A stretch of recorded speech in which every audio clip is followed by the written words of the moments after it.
রাখার জন্য আমন্ত্রণ জানাবো ত্রিপুরা বিশ্ববিদ্যালয় অরুণোদয় সাহা মহোদয়কে। এই কেতাবি পরিচয়ের ঊর্ধ্বেও সভাপতি শ্রীমৎ স্বামী গিরিশানন্দ মহারাজ, দিব্যানন্দ মহারাজ, পূজনীয় স্বামী পূর্ণাত্মানন্দ মহারাজ, পূজনীয় স্বামী, সবাইকে প্রণাম। স্বামীজি মহারাজেরা তারা এত বিশদ, এত গভীর, এত মননশীল আলোচনা করেছেন, আমি ঠিক কোত্থেকে শুরু করব খেয়েই খুঁজে পাচ্ছি না। আমার অবস্থাটা হয়েছে অনেকটা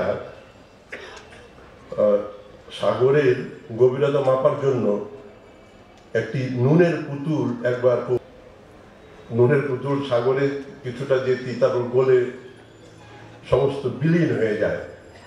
আজকে স্বামী বিবেকানন্দজির প্রসঙ্গে যে আলোচনা হবে, আমার অবস্থাটা দৃষ্টতা বলা যায়।